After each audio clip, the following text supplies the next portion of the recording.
بسم اللہ الرحمن الرحیم۔ السلام علیکم۔ خلیفہ ہارون رشید کے عہد حکومت میں ایک ضعیف لکڑہارا بغداد میں رہا کرتا تھا۔ اس کا نام ہند باد تھا۔ وہ ایک روز لکڑیوں کا گٹھا لیے ہوئے اتفاقاً سندھ باد جہازی کی حویلی کے پاس سے گزرا اور تھکان سے مجبور ہو کر لکڑیوں کو ایک طرف رکھ دیا اور خود سستانے بیٹھ گیا۔ اس وقت سندھ باد کے یہاں کچھ احباب بیٹھے تھے اور خوش گپیاں ہو رہی تھیں۔ ضعیف لکڑہارے کو اس کی عمارت دیکھ کر بہت رشک آیا۔ ایک راہ چلتے آدمی سے پوچھنے لگا، بھائی اس حویلی میں کون رہتا ہے؟ وہ بولا کہ تم بغداد میں رہتے ہو اور سندھ باد جہازی کو نہیں جانتے۔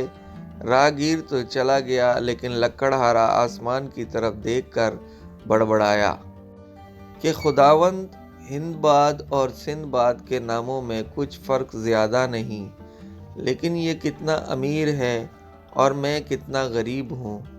اتفاق کی بات ہے کہ یہ الفاظ سندھ باد نے بھی سن لیے اور ایک غلام کو اشارہ کیا کہ اس بڈھے کو بلا لاؤ۔ غلام بوڑھے کے پاس آیا اور کہنے لگا، آپ کو مالک نے یاد کیا ہے۔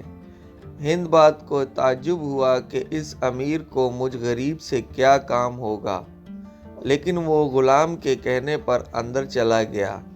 سندھ باد نے اچھی طرح تعظیم سے لکڑہارے کو اپنے پاس بٹھایا اور بولا، تم باہر بیٹھے ہوئے کیا کہہ رہے تھے؟ بوڑھا ڈر گیا، دیکھیے کیا کہنا ہے مجھے، میں تو غریب آدمی ہوں، حضور بوجھ اٹھانے سے چور ہو گیا ہوں، یوں کچھ زبان سے نکل گیا۔ سندھ باد نے کہا کہ خوف نہ کرو، میں نے تمہارے الفاظ سن لیے ہیں، میرے دل پر ان کا بہت اثر ہوا ہے، لیکن تو یہ کیا خیال نہ کرو کہ یہ دولت مجھے کہیں سے مفت میں ملی ہے، بلکہ میں نے اس کے لیے بہت مصیبتیں اٹھائی ہیں۔ میں تمہیں اپنی رودات سناتا ہوں۔ اس کے بعد ایک غلام کو حکم دیا کہ ہند باد کا لکڑی کا گٹھر گھر ڈال داؤ۔ سب حاضرین کو مخاطب کر کے سندھ باد نے اپنی داستان سنانی شروع کی۔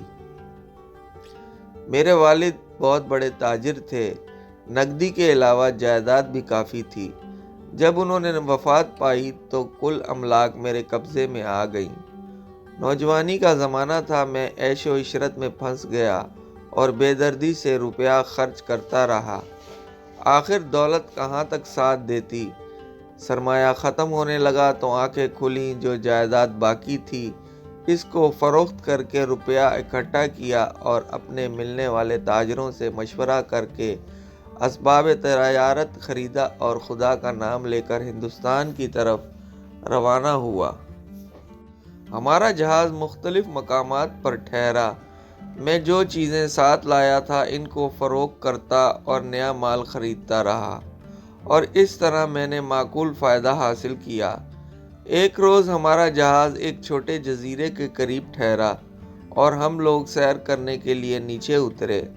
میں سیاحت کا ہمیشہ سے شائق ہوں، دوسرے ساتھیوں کے ساتھ زیادہ دور پھرتا ہوا چلا گیا۔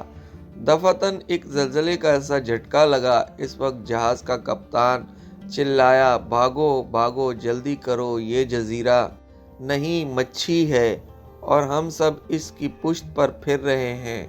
یہ سن کر لوگ بے تحاشا دوڑے، جو جہاز کے قریب تھے وہ تو سوار ہو گئے، لیکن چونکہ میں دور چلا گیا تھا جہاز تک نہ پہنچ سکا۔ اتنے میں مچھلی نے ڈبکی لگائی اور میں پانی کی سطح پر رہ گیا۔ ہر چند ہاتھ پاؤں مارے کہ جہاز تک پہنچ جاؤں، لیکن موجوں کے زور سے خدا جانے کہاں سے کہاں جا نکلا۔ آخر یوں ہی اچھلتا بیٹھتا کسی موج کے زور پر ایک جزیرے کے کنارے پر جا پڑا، خشکی تک پہنچا اور خداوند کریم کا شکریہ ادا کیا۔ جنگلی پھل اور پتے کھا کر ایک چشمہ پانی پیا تو اوزان درست ہوئے۔ کچھ دیر تک ایک درخت کے نیچے پڑا رہا، پھر اٹھ کر چلا کہ دیکھوں کوئی آبادی ہے یا نہیں۔ کچھ دور چلا تھا کہ ایک گھوڑی درخت سے بندھی ہوئی نظر آئی۔ میں اس کی طرف روانہ ہوا۔ وہاں گیا تو دیکھا کہ کچھ آدمی درختوں کے نیچے چھپے بیٹھے۔ انہوں نے اشارے سے مجھے اپنے پاس بلایا اور حال دریافت کیا۔ میں نے کل واقعہ سنایا۔ وہ کہنے لگے، گھبراؤ نہیں، ہمارے ساتھ چلو۔ پھر اپنی آمد کا حال سنایا کہ ہم دریائی گھوڑے کی نسل لینے آئے ہیں۔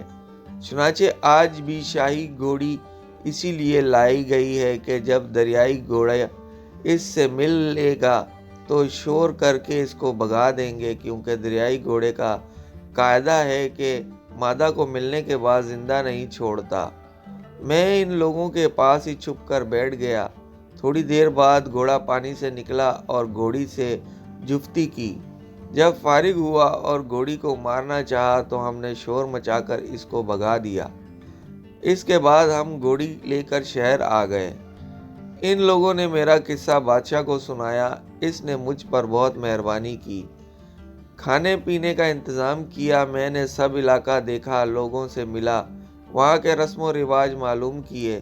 پھر ایک جزیرہ دیکھنے لگا جس کے متعلق مشہور تھا کہ وہاں سے خود بخود گانے کی آواز آتی ہے۔ واقعی عجیب اسرار تھا۔ ایک روز میں نے سنا کہ کوئی جہاز آیا ہے۔ میں بھی سمندر کے کنارے پر گیا۔ وہاں سے جو اسباب اتر رہا تھا میں نے اس پر اپنا نام لکھا ہوا دیکھا۔ میں نے کپتان سے ملاقات کی، لیکن مصائب نے میری صورت اتنی بدل دی تھی کہ کپتان پہچان نہ سکا۔ میں نے اپنے سامان کی ساری تفصیلات اور اپنے رہ جانے کا قصہ کو سنایا۔ تب اس نے پہچانا اور بڑی گرم جوشی سے ملا اور میرا کل اسباب ما منافع جو اس دوران میں فروخت ہوا مجھے دے دیا۔ میں نے کپتان کو کچھ دینا چاہا مگر اس نے انکار کر دیا اور کہنے لگا کہ خدا کا شکر ہے کہ میں تمہیں زندہ دیکھ رہا ہوں اور تمہاری امانت تم تک پہنچا سکا۔ میں اس کی دیانتداری دیکھ کر حیران رہ گیا۔ پھر میں نے اپنا مال وہاں فروخت کیا اور اپنا پسندیدہ مال خرید کر جہاز پر سوار ہوا اور خدا کا شکر ادا کرتا ہوا گھر واپس آیا۔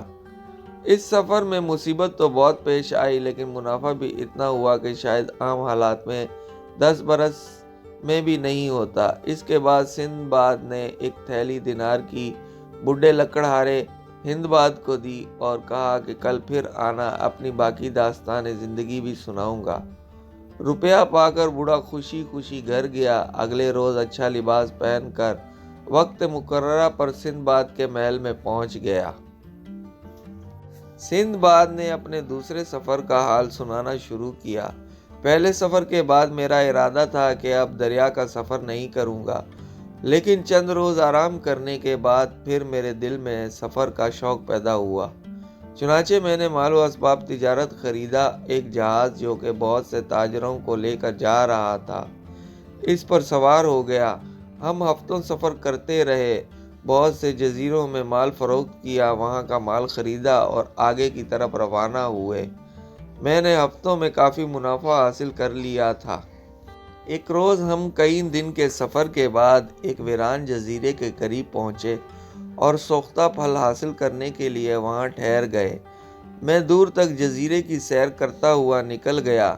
میں اپنے خیالات میں ایسا محو تھا کہ یاد ہی نہیں رہا کہ ساحل کدھر ہے۔ گھبرا کر لوٹا، لیکن تمام دن پھرنے کے باوجود بھی مجھے کنارہ نہ ملا جہاں ہمارا جہاز ٹھہرا تھا۔ اس کے بعد جدھر منہ اٹھا روانہ ہو گیا۔ ایک رات دن سفر کے بعد میں نے ایک گیند جیسی سفید چیز دیکھی، لیکن یہ معلوم نہ کر سکا کہ یہ کیا ہے۔ دفعتاً میرے سر پر اور آس پاس سایہ چھا گیا۔ میں نے اوپر نظر اٹھائی تو ایک دیو پیکر پرندہ اڑتا ہوا نظر آیا۔ میں ایک طرف ہٹ کر کھڑا ہو گیا۔ وہ پرندہ نیچے اترا اور اس سفید گیند پر بیٹھ گیا۔ اس وقت مجھے خیال آیا یقیناً وہ سیمرغ جانور ہے اور وہ سفید گیند اس کا انڈا ہے۔ میں نے سوچا کہ یہاں سے نکلنے کی یہی تدبیر ہے کہ جب یہ اڑے تو اس کے پنجوں سے لپٹ جاؤں۔ جہاں کہیں یہ اترے گا میں بھی پہنچ جاؤں گا، آگے خدا کی مرضی، جو کچھ بھی ہو۔ چنانچہ میں نے اپنی پگڑی کا ایک سرا اپنے کمر سے باندھ لیا اور دوسرا سیمرغ کے پیر سے۔ اگلے روز وہ اڑا اور میں اس کے پیر سے بندھا ہوا تھا۔ سیمرغ اڑتے اڑتے اتنا بلند ہوا کہ نیچے کی کوئی چیز نظر نہیں آتی تھی۔ بہت دیر کے بعد وہ نیچے اترنا شروع ہوا۔ میں تیار تھا۔ جوں ہی زمین قریب آئی میں نے کمر سے پگڑی کھول دی اور ایک طرف کو گر گیا۔ سیمرغ نے قریب ہی پڑے ہوئے اژدھے کو پنجے میں اٹھایا اور اڑ گیا۔ اب جو میں نے اپنے چاروں طرف دیکھا تو معلوم ہوا کہ میں کئی پہاڑیوں میں گھرے ہوئے ایک چھوٹے سے میدان میں کھڑا ہوں اور اس میں چاروں طرف الماس بکھرے پڑے ہیں۔ میں بہت خوش ہوا اور بہترین قسم کے الماس اپنے کمر میں باندھ لیے۔ پھر ایک پہاڑ پر چڑھنا شروع کیا۔ تھوڑی دور تک گیا تھا کہ اژدھا کی خوفناک پھنکاریں آنے لگیں اور راستہ نہیں تھا کہ میں اس وقت کی اپنی گھبراہٹ اور پریشانی بیان نہیں کر سکتا۔ دل غم سے بیٹھا ہوا معلوم ہو رہا تھا۔ ادھر شام سر پر آ گئی۔ بڑی مشکل سے میں نے اپنا حوصلہ قائم رکھا اور کھوہ میں جا کر صاف کر کے بیٹھ گیا۔ منہ کے آگے اس پتھر چن لیے کوئی سانپ وغیرہ اندر نہ آ سکے۔ جوں توں کر کے رات بسر کی۔ صبح کو اٹھ کر چاروں طرف پھرنے لگا، شاید یہاں سے نکلنے کی صورت نظر آئے۔ مجھے باہر نکلنے زیادہ دیر نہیں ہوئی تھی کہ پہاڑ کی چوٹی سے بڑے بڑے ٹکڑے آ کر گرنے لگے۔ میں نے حیران ہو کر چاروں طرف دیکھا لیکن کوئی حیوانی یا انسانی صورت نظر نہ آئی۔ تھوڑی دیر میں بڑے بڑے پرندے آنے لگے۔ وہ گوشت کے ٹکڑے اٹھا اٹھا کر اڑ جاتے تھے۔ میں نے سوچا کہ جس طرح سیمرغ مجھے اس جزیرے سے اس جگہ لایا ہے اس طرح ممکن ہے کوئی جانور باہر نکال لے جائے۔ چنانچہ میں نے ایک بڑا سا گوشت کا ٹکڑا اپنی پیٹھ پر باندھ لیا اور الٹا لیٹ کر خدا سے دعا کرنے لگا، اے اللہ مجھے یہاں سے نجات عطا فرما۔ کچھ دیر بعد ایک بہت بڑا پرندہ میرے پاس آیا اور گوشت کا ٹکڑا سمجھ کر مجھ کو اٹھا لیا اور اڑنے لگا، یہاں تک کہ وہ پہاڑ کی چوٹی پر پہنچ گیا۔ وہاں پہنچ کر اس نے یوں ہی ایک سمت مجھے زمین پر رکھا۔ میں شور مچاتا ہوا کھڑا ہو گیا اور پرندہ ڈر کر اڑ گیا۔ میں نے گوشت کا ٹکڑا کھول کر پھینک دیا اور چاروں طرف دیکھنے لگا کدھر جاؤں۔ ایک سمت مجھے چند آدمی نظر آئے تو میں نے ان کے پاس گیا اور ان کو اپنی داستان مصائب سنائی۔ انہوں نے بہت ہمدردی ظاہر کی۔ میں نے ان کا حال دریافت کیا تو کہنے لگے کہ ہم لوگ سوداگر ہیں اور یہاں ہیرے جمع کرنے آئے ہیں۔ نیچے تو کوئی جا نہیں سکتا، اس لیے ہم یہ ترتیب کرتے ہیں کہ گوشت کے بڑے بڑے ٹکڑے پھینک دیتے ہیں اور ان ٹکڑوں کے ساتھ کچھ ہیرے چمٹ جاتے ہیں۔ جب پرندے ان ٹکڑوں کو اپنے پنجوں سے اٹھا لیتے ہیں تو ہم ان کو ڈرا دھمکا کر گوشت چھین لیتے ہیں اور ان سے کچھ ہیرے مل جاتے ہیں، اور بعض پرندے گوشت اپنے گھونسلوں میں لے جاتے ہیں اور گوشت کھا جاتے ہیں مگر ہیرے کے ٹکڑے وہیں پڑے رہتے ہیں۔ چنانچہ کچھ جواہرات ہم وہاں سے حاصل کر لیتے ہیں۔ میں چند روز ان تاجروں کے ساتھ پہاڑ پر رہا۔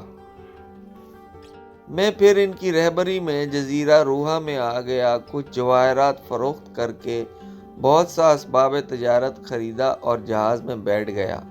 بصرہ آیا اور وہاں سے براستہ خشکی بغداد پہنچا۔ اس سفر میں اتنی مصیبت اٹھائی کہ میں نے عہد کر لیا کہ اب دریا کا سفر نہیں کروں گا۔ یہ قصہ سنا کر سندباد نے پھر ایک تھیلی دیناروں کی ہندباد کو دی اور تائید کی کہ کل آنا، تجھے تیسرے سفر کے حالات سناؤں گا۔ تیسرے دن شام کو لکڑہارا سندباد کے محل میں آیا۔ کھانا کھانے کے بعد سندباد نے حالات سفر سنانا شروع کیے۔ گویا میں نے عہد کر لیا تھا کہ اب سفر نہیں کروں گا، لیکن گھر کے راحت و آرام نے صعوبت سفر بلا دی۔ اس واسطے میں پھر جانے کو تیار ہو گیا۔ مختلف قسم کے اسباب تجارت اکٹھا کیا اور ایک تجارتی جہاز میں سوار ہو گیا۔ شروع میں ہم بڑی آسانی سے سفر کر رہے تھے اور جگہ جگہ اپنے مال کی خرید و فروخت کرتے رہے۔ آخر کار ایک روز کپتان نے بتایا کہ ہم راستہ بھول گئے ہیں۔ چنانچہ کئی روز تک ہمیں کوئی جزیرہ یا ساحل نہ ملا۔ مجھے پریشانی تھی لیکن زیادہ نہیں، کیونکہ سمندر ساکن تھا اور ہوا موافق۔ ایک روز ہمیں ایک جزیرہ نظر آیا۔ ہم خوش ہوئے کہ جزیرہ آ گیا ہے جب جزیرے کے قریب لنگر ڈال چکے تو معلوم ہوا کہ یہ آدم خوروں کا جزیرہ ہے۔ جلد ہی ہم نے لنگر اٹھائے اور چاہا کہ بھاگ جائیں، لیکن آدم خور ہمیں دیکھ چکے تھے اور اپنی کشتیاں لے کر ہمارے جہاز پر حملہ آور ہوئے۔ رسہ کاٹ ڈالا، بادبانوں کو پھاڑ دیا۔ آخرکار ہم مغلوب ہو گئے اور وہ لوگ ہمارے جہاز کو جزیرے کے کنارے لے آئے اور سب کو گرفتار کر کے ایک غار میں بند کر دیا، جس میں لاتعداد انسانوں کی ہڈیاں پڑی تھیں اور بدبو کی وجہ سے وہاں ٹھہرنا مشکل تھا۔